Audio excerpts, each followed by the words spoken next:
सासू माँ, मैं हर थप्पड़ की कीमत वसूल करूंगी। पिछले भाग में आपने पढ़ा कि निधि को ऑफिस से आने में लेट हो जाता है। जब वह घर में आती है तो घर में अजीब सी शांति पसरी हुई होती है, जिसे देखकर उसका दिल घबरा रहा होता है। अब पढ़िए आगे। निधि घर में घुसती है तो देखती है कि समीर गुस्से में बैठा हुआ होता है, जबकि सास शकुंतला जी और सुप्रिया सोफे पर बैठी हुई होती है। पर उसे सबसे ज्यादा हैरानी ये देखकर होती है कि उसके भैया भाभी भी वहाँ बैठे होते हैं, जो बड़े गुस्से से निधि की तरफ देख रहे होते हैं। निधि को एहसास तो हो जाता है, जरूर इन्हीं लोगों ने भैया भाभी को यहाँ बुलाया है, वरना आज उसकी शादी को 5 महीने हो गए हैं, पर अपनी मर्जी से दोनों कभी मिलने भी नहीं आए। और आज अचानक। पर फिर भी निधि खुद को संयत करके बोली, भैया आप यहाँ आज अचानक? आखिर कैसे आना हुआ? इससे पहले कि भैया कुछ कहते भाभी उस पर चिल्लाते हुए बोली, क्या इसी दिन के लिए तुम्हारी शादी की थी कि तुम हमें अपने ससुराल वालों के सामने बेइज्जत करो? अच्छा नाम कमा रही ससुराल में। निधि ने शांतिपूर्वक अपनी भाभी से कहा, भाभी हम आराम से भी बात कर सकते हैं। आखिर बात क्या है जो आप इस तरह से मुझे सुना रही है? निधि की बात सुनकर उसकी सास शकुंतला जी बीच में ही बोली, देखो कितना त्रिया चरित्र दिखा रही है आपकी बहन। राम राम राम। पूछो इससे इतनी देर से कहा थी? भला ये ससुराल में रहने वाली बहुओं के लक्षण है। उनकी बात सुनकर निधि का दिमाग घूमने लगा। मन ही मन वो सोचने लगी कि ये औरत बात को कहां से कहां लेकर जा रही है। यहाँ मेरे चरित्र से संबंधित कोई बात ही नहीं थी। पर फिर भी इतने में समीर हाथ जोड़कर खड़ा हो गया और उसके भाई भाभी से बोला, मुझे माफ कीजिए, आप अपनी बहन को यहाँ से ले जा सकते हैं। मुझसे जितना निभ सकता था मैंने निभा लिया। अब मैं और बर्दाश्त नहीं कर सकता। यह तो उसका रोज का है। ऑफिस का तो सिर्फ नाम है, पर पता नहीं कहाँ मौज मस्ती करती फिरती है। और यहाँ मेरी माँ और बहन घर के कामकाज में लगी रहती है। क्या इसी दिन के लिए मैं इसे यहाँ लेकर आया था? अरे नहीं नहीं समीर जी, हमारी बात तो सुनिए। हम समझाते हैं इसे अभी। अगर नहीं समझी तो 2 थप्पड़ लगाकर समझाएंगे इसे। पर आप थोड़ी शांति बनाए रखो। भाभी बीच में ही बोली। फिर निधि के भैया से बोली, अरे बैठे बैठे देख क्या रहे हो? बोलते क्यों नहीं?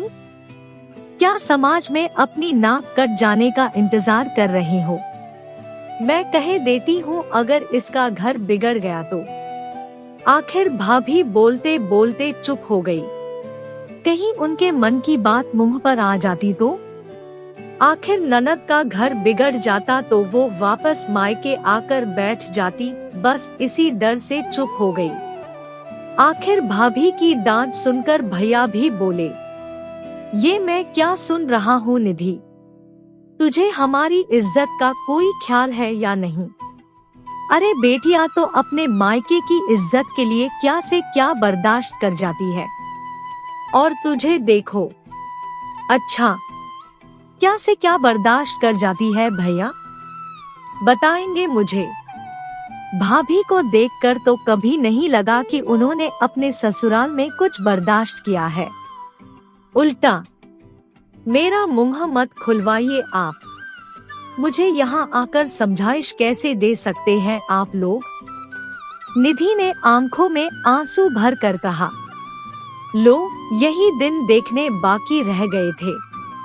जब आपकी बहन आपकी सगी नहीं तो हमारी तो क्या सगी रही होगी? अब तो साबित हो गया ना, या अभी भी आपको कोई सबूत चाहिए? शकुंतला जी ने अपना हाथ नचाते हुए कहा, अरे मैं भी तो निभा रही हूँ तुम्हारी माँ के साथ। पर मजाल है कोई मुझसे कुछ कह दे। भाभी ने कहा तो निधि ने जवाब दिया, आपको कोई कुछ नहीं कह सकता भाभी। और कैसे रह रही हो आप माँ के साथ, ये सभी को अच्छे से पता है। आपके किस्से तो हमारे अड़ोस पड़ोस तक में मशहूर है, इसलिए आप ना ही बोलो तो अच्छा है। क्योंकि अगर आपके जैसी बहू इन लोगों को मिल जाती है ना, तो इन लोगों का आटे दाल का भाव पता चल जाता। इतने में उसके भैया कुछ कहने को हुए तो निधि में हाथ जोड़ लिए। मेरा आपसे एक ही निवेदन है कि आपको मेरे घर के मैटर में बोलने की कोई जरूरत नहीं है। जो अपनी माँ के लिए नहीं बोल पाए वो मेरे लिए क्या बोलेंगी? भैया माफ करो, पर मैं अपना खुद देख लूंगी। वैसे भी आपने मुझे अपने पैरों पर खड़ा किया है, तो थोड़ा तो मुझ पर विश्वास करो।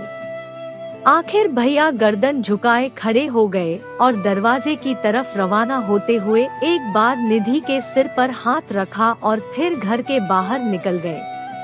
अब भाभी रुककर वहाँ क्या करती, इसलिए वह भी पीछे पीछे पैर पटकती हुई रवाना हो गई।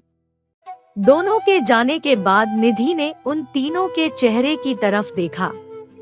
तीनों अभी भी मुंह फुलाए हक्के बक्के से खड़े थे।